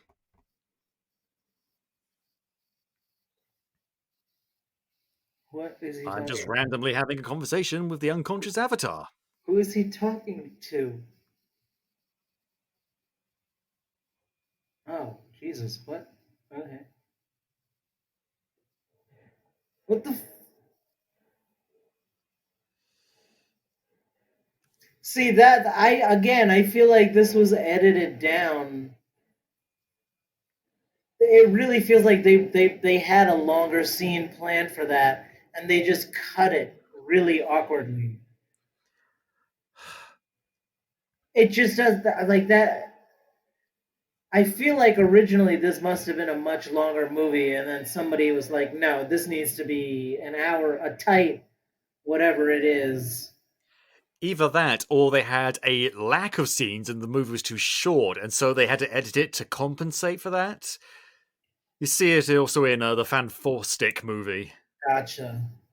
Yeah, maybe because that scene just felt like it just felt as if there was definitely more shot.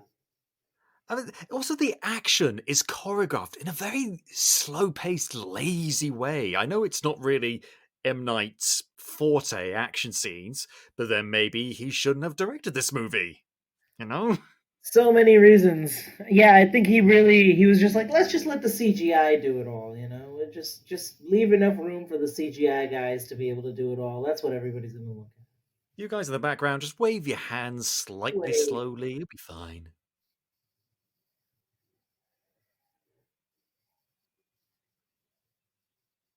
Oh, wait till you see this. Oh, I've seen this. This is really going to blow your mind. what the? Stealth mode. what? It's so stupid. You can clearly see his Really? ankle. His leg is right there. What the hell? Oh my god. That's some Tom and Jerry shit. Why don't either of you use your bending? Open window, right Yeah. there. You couldn't Tons fly of out? air, there's a fire, there's a torch right there with some fire.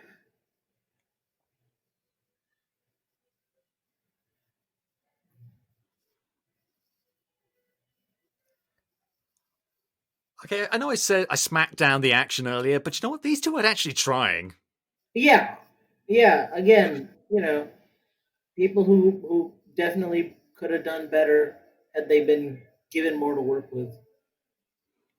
Because this kid actually was like a martial artist before he was cast. Yeah, this whole thing is really it's it's Sokka, it's Katara, and then it's just the editing team, the cinematography team, the The director, writing, the writing, just the everything direct, else around it. The actors tried. They really did. The costume department really tried. The and set he's dead. director kind of tried. He's just that killed him. Right, he's like fully frozen. But Oh, it he's was he's her. dead now. Oh, she's redeemed. You know, she's good now. She's good Katara, again. you murdered someone.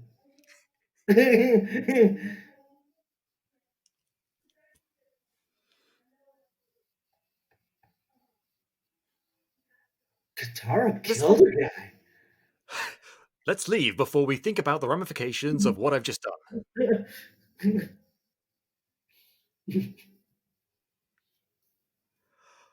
Oh God, we studied the tactics of all the people at Helm's Deep. Why didn't that prepare us? Do you think maybe this is the first time? This is not the first time Katara has done this?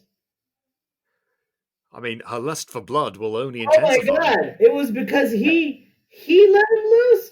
So Katara was literally just willing to walk away, be like, "Yep, I killed a guy. That's why I did it. I'm dead inside, and this is how I cope."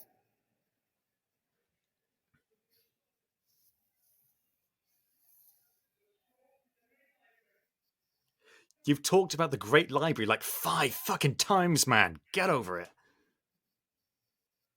And we weren't even there, so we don't care. You have a scroll. You got it. You got a scroll. Oh, Oh God, why every time?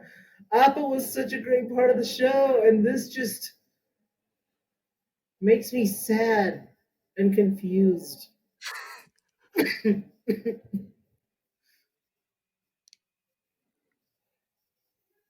Every time I see Appa's face, it's like someone molested a childhood memory.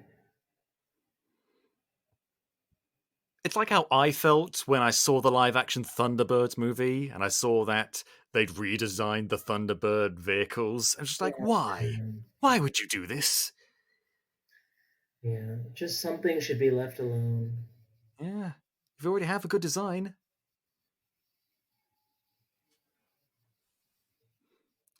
Bert and Ernie.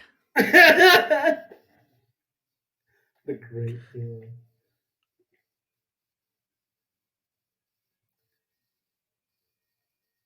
And now I'm I'm going. just gonna let you do this, even though I clearly want to stop you. It is surprisingly easy to catch a koi fish in a sack, apparently. I would have struggled with this.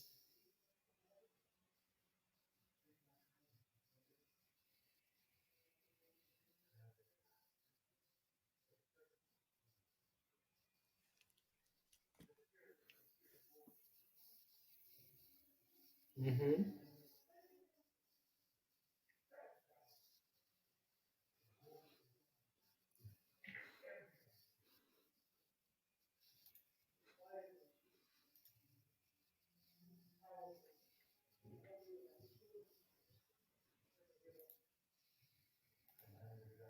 God, he actually looks conflicted.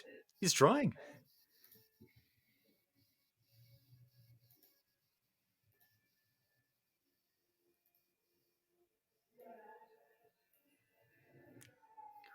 But no!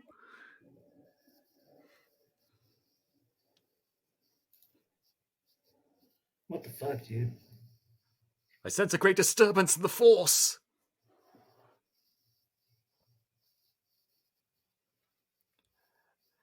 And now the moon is red. I remember in the show, didn't it disappear?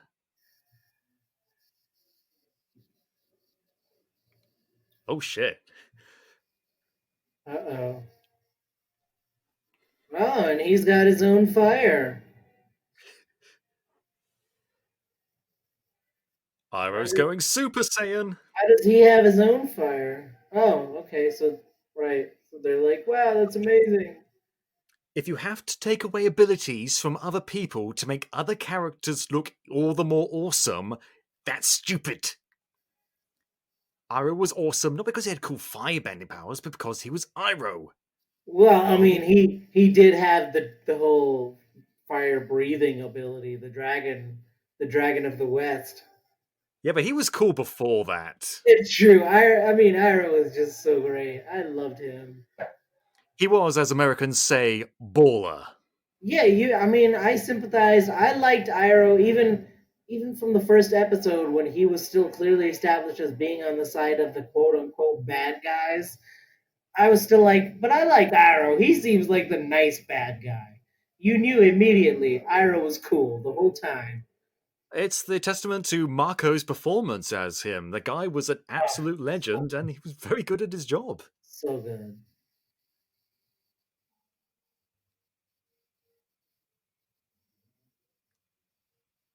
Either that, or it's a very bad dye job.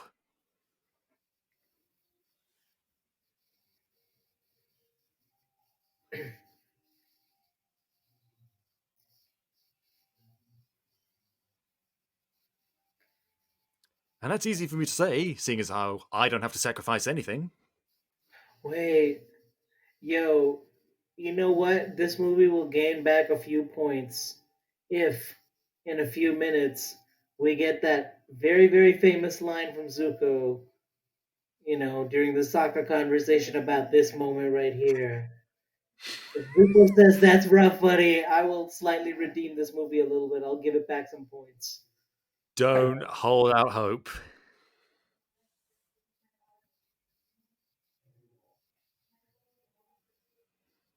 And then I can't get that pee.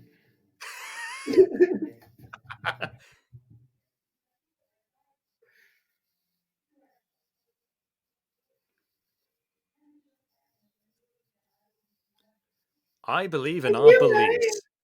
beliefs. This writer won an Oscar. Oh, did he win an Oscar actually? He's definitely nominated. Not for this, right? Oh, oh no. Oh my god. Oh, and they had to edit that, like fade to the bit where she wades in the pool. They can just have her walk in. Oh god.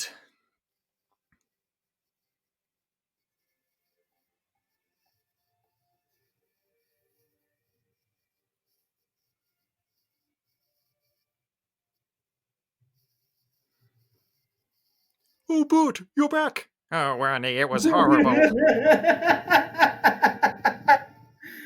Oh man. Holy shit. The moon is back.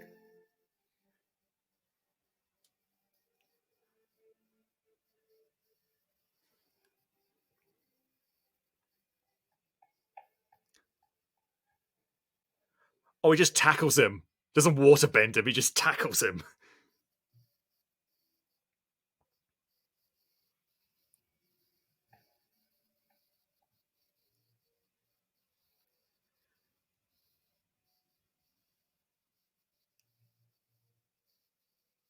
Oh, don't worry, Soccer. You know what they say. Women are as mysterious as the dark side of the moon.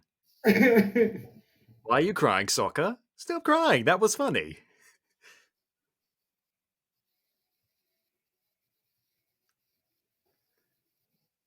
Don't make me scratch you with my nails, Prince Zuko.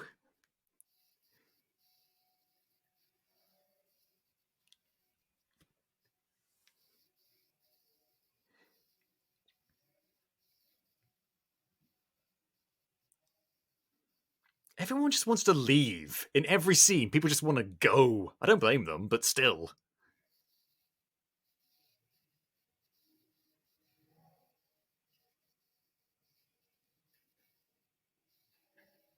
That's it. Deny the audience at home their cool fight scene.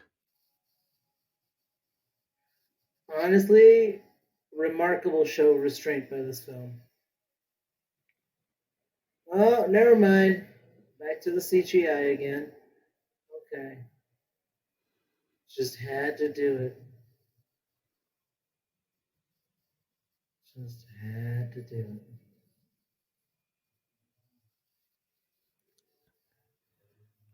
He does have an army. Yeah, They haven't gone anywhere. got like all the soldiers.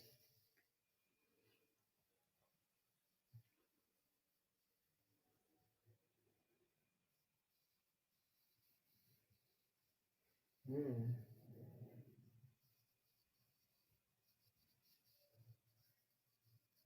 Right. So okay. So they do have fire. See. So they have torches and stuff. So they do have fire here. So again, Yue should have been familiar with the concept of ash. Oh shit.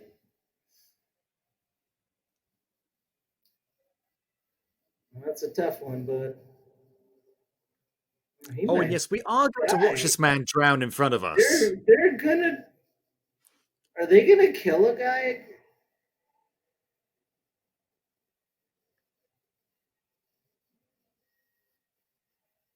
Nope.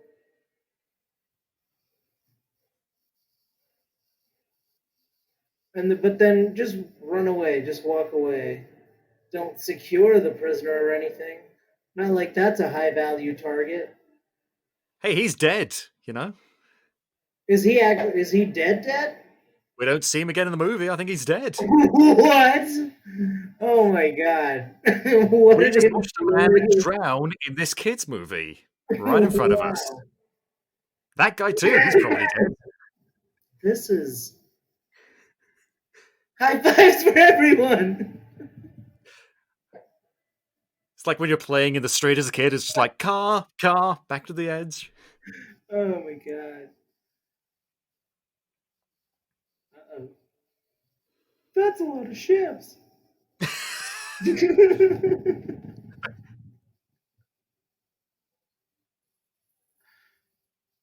Are we? That would require him to have an emotion. Come on, kid. Feel something.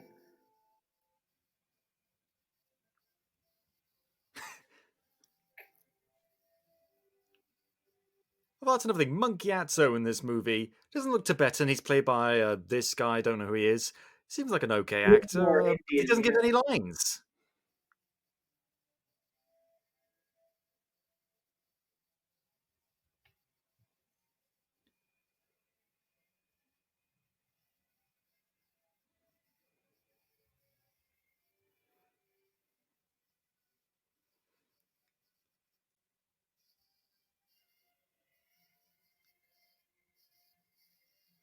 Also, actually, his tattoos look different from Aang's. Like they got different designs. That's interesting. Well, they do. You're right. That's kind of cool.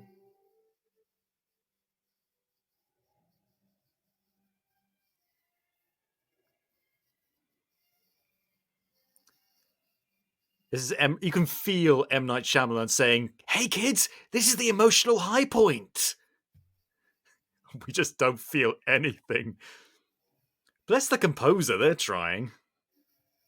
I'm just looking at like the remaining runtime of this movie, and it seems like this is so that it's just gonna kind of end at the culmination of this fight, and then nothing. Oh, and remember how in the show there's this giant big fish frog water spirit thing? Yeah, like he gets enveloped in the water spirit, and he becomes like this badass water Godzilla thing. Now it's just a tidal wave. Oh god, just take all the joy out of it.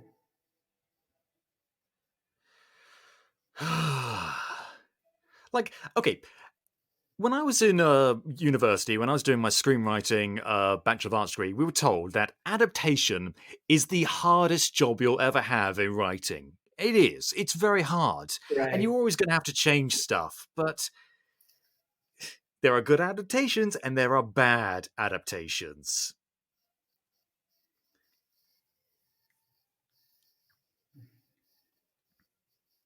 Okay.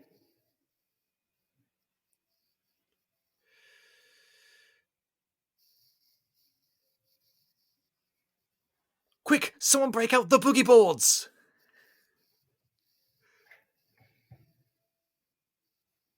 Everybody's just watching though. Like nobody through this entire process is thinking, we should we should be doing something. Maybe moving out of here. I've always loved you. Just,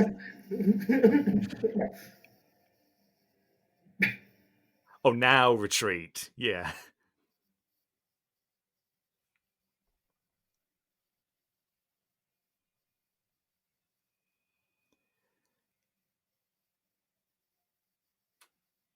And we still have no understanding of what this glowing state that he enters is. Because no one, like, it's exposition, but it's about stuff that is kind of inconsequential or stuff that you could easily explain with, like, they do, like, okay, so big rule in screenwriting is show don't tell, and they do show don't tell in this movie, just like just now with the flashbacks to him and Monkiazzo. That was show don't tell, but they also tell without showing at the same time, and it's about the most easy to show stuff, but it's stuff that actually could use a bit of exposition. It's stuff that would not be easy to show and you would have to tell, like the Right. Avatar state. They don't talk about it at all. Yeah, they spend the entire time on exposition of things that don't matter. That the whole thing just lacks everything. Just all feeling, all emotion, all soul, direction. God, this is. I understand now why this is one of the most despised movies ever. And with that understanding comes enlightenment and great Because it's suffering and officially pain. over, okay, and all the Fire Nation has given up as well. The Fire Nation just gave up. Just all of them were just like, all right, well, we're done here. Everyone, they're bowing, so we should bow. Look like you blend in, blend in. So just everybody, okay. Also, this girl has had the same facial expression this entire movie. I just One, want to point that out. one, no.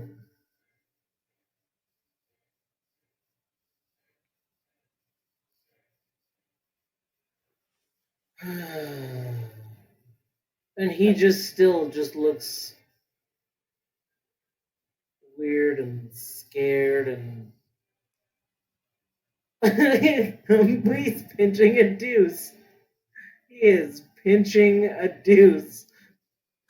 That is the look of a man who is pinching a deuce.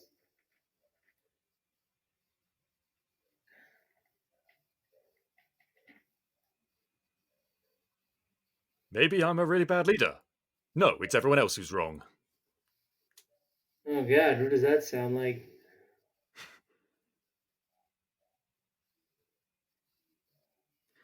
Again, gee, was that in the show?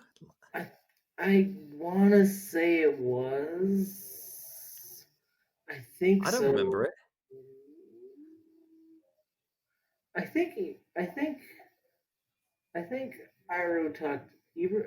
Fuck. Now I'm confused. I'm so confused about what the actual pronunciation of Iro was. Iro. Ah.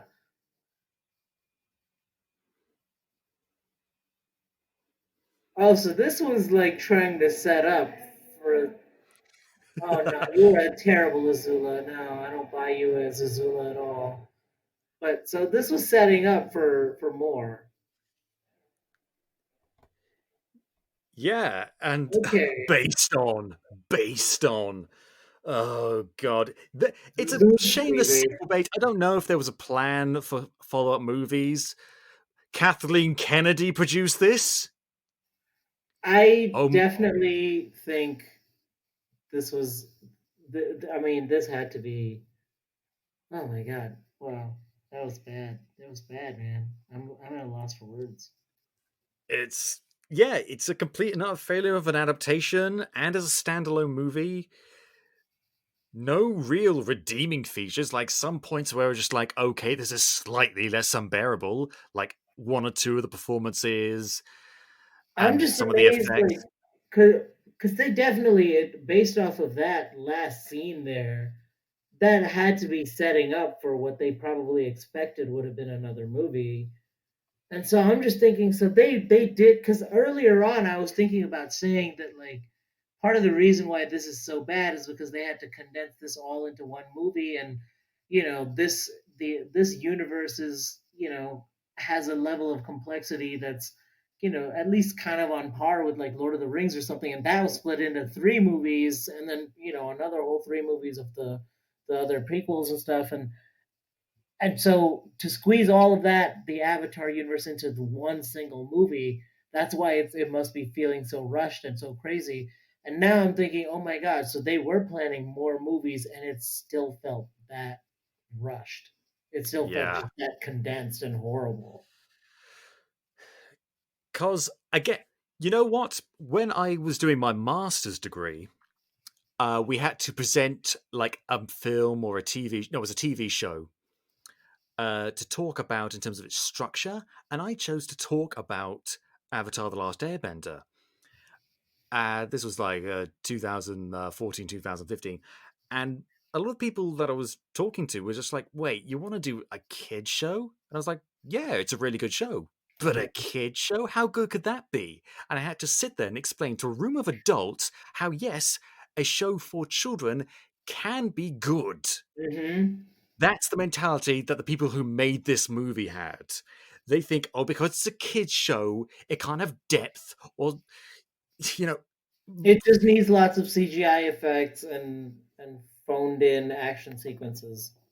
yeah, but oh no, no, we can make it serious. We can, if we do our own thing, we can really, really make it, stand out and, be really serious. We're good at that because we're Nickelodeon movies, you know? Yeah, I'm so worried too because I know Netflix is doing an adaptation as well now. And the And creators are backed out of that because they exactly, weren't happy.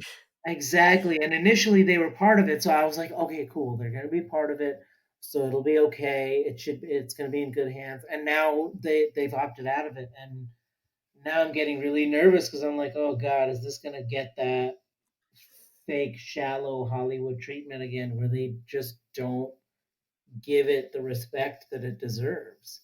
I mean, it's not entirely out of the question because look at what they did with things like The Witcher and stuff like that. It's possible, but apparently one of the reasons why the creators backed out was because they wanted to age up Katara and Aang so that they can have sex. Oh, wait, what? Yeah, Why? I don't know. I don't What? know how accurate that is, but that's what I've heard.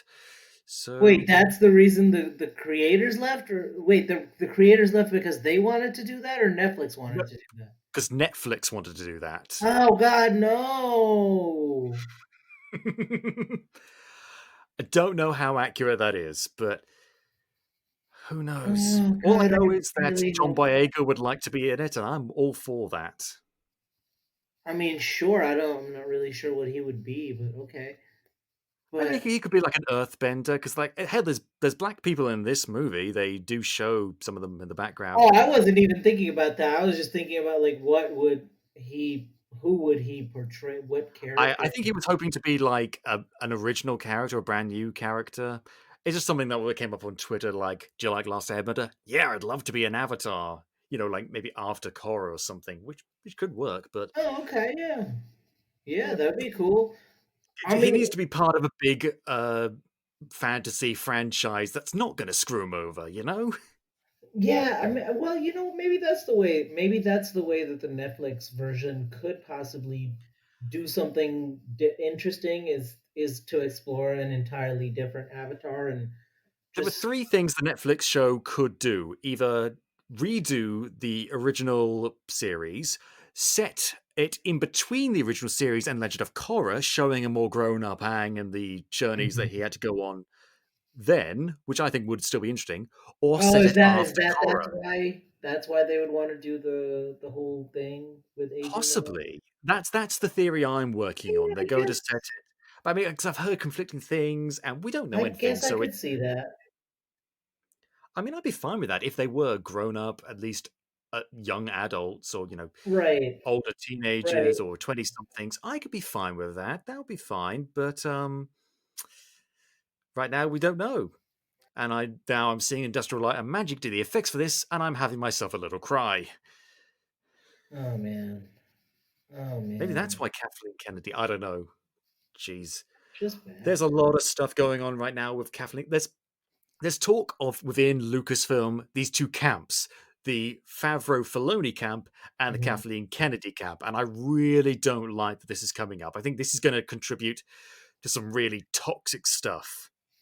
I Like, I'm not actually don't know who Kathleen Kennedy is, to be honest. Kathleen Kennedy is an executive producer and like the head of Lucasfilm, and is largely responsible, but not entirely responsible, for the atrocity of the sequel trilogy. She maintains a lot of ownership of that, and I'm not a big fan of her.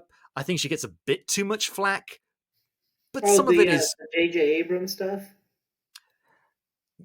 yeah, yeah. I mean, he was the director, yeah, but she was overseeing Gotcha, everything. gotcha. So it unless you're really into the back behind the scenes stuff like I am, trying to figure out what the hell happened, you're not going to know about her. And frankly, you're better off not knowing about her. But there's a lot of stuff going on, like talks about identity politics, which is a phrase I'm beginning to loathe. Mm, mm-hmm. And I don't know, a lot of stuff going on. But that's another entirely horrible thing. Let's finish up talking about this horrible thing. We're almost to the end of the credits. And it's awful. It's truly, truly awful. But the good thing is, we can take something from this. We can look at this and see, okay, maybe we need to treat kids' shows and therefore children with a bit more respect. Mm-hmm. Yeah, they can take it. And it's better to introduce them to some of these concepts early on, and you can watch that show again and again and keep getting more stuff from it as you get older. Like I've since I first discovered it and watched it, I've rewatched it. Uh, and just Same. within the last 9 months, I've watched the entire series twice, and it's It's just had a so good. real renaissance simply because it's on Netflix. Like Yeah, new a absolutely, new young audience is watching it and the old audience is rewatching it. So it absolutely. has cross-generational appeal.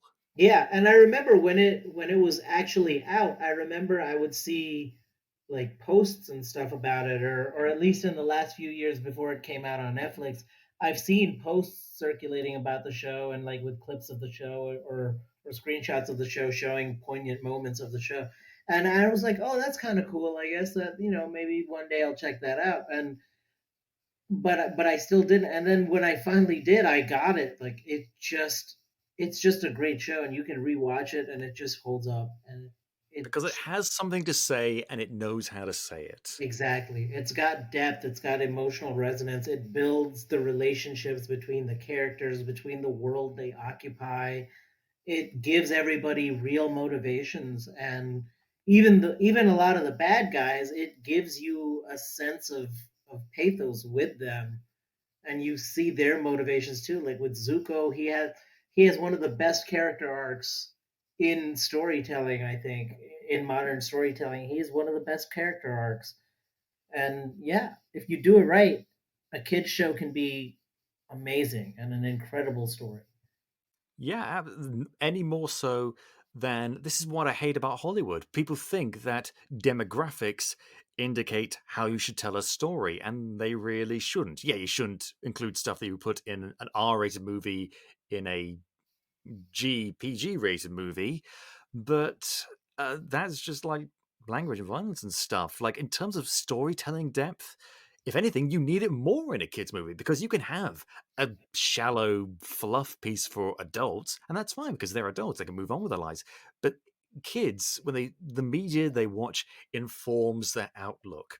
And this is what's so great Yeah. about Avatar: The Last Airbender because not only did it show a lot of people like yes, it wasn't directly from those cultures, but it was inspired by cultures that were very much not white.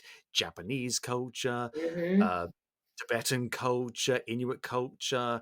Bear in mind, there's no like one unifying Inuit culture, obviously. Even Indian culture with Yeah.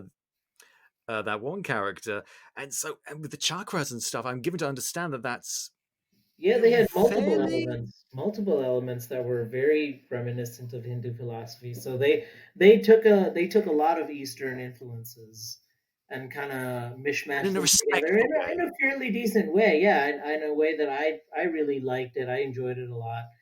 And my wife is very into spirituality and stuff, and we both just enjoyed watching the show and the way they explored some of these concepts of spirituality, of the metaphysical realm, and again just interpersonal relationships and dynamics between the oppressor, the oppressed, and how empires, Colonialism. They talk about colonialism, colonialism. how empires see themselves versus how the colonies see them, and they really addressed a lot of stuff. And again, the to have depth of storytelling like that in a children's story not only serves the children because they're absorbing so much of it, but also as if you're the adult, if you're the parent of these children, you're probably going to have to sit through a lot of this stuff at some point or the other. So wouldn't you also enjoy having something that you could watch and actually watch and enjoy and appreciate and then have meaningful conversations with your child about what you're seeing instead of just some dumb nursery rhyme that plays 300 times and drives you fucking nuts? Yeah, exactly. It's a cross-generational masterwork, and this movie is not representative of that at Oh my all. god, no. But you know what? You can learn from that, like we said, and even M Night Shyamalan learned from that. He made a bunch of stinkers, but now he's back to making good stuff again that I won't bother to watch because I have better things to do with my time. And you've heard me one too many times, but still. So you know what? I was about to say I hope you had a good time, Archit, but actually, now that I think about it, we haven't had It was that as good great as it could be. It was as good as it could be. and let's hope. I just hope that people will start. I know a lot of people are already, but people take the lessons that we learn from Avatar and maybe try and apply it in our real everyday lives. Kindness, compassion, understanding, but also fighting for what you believe in.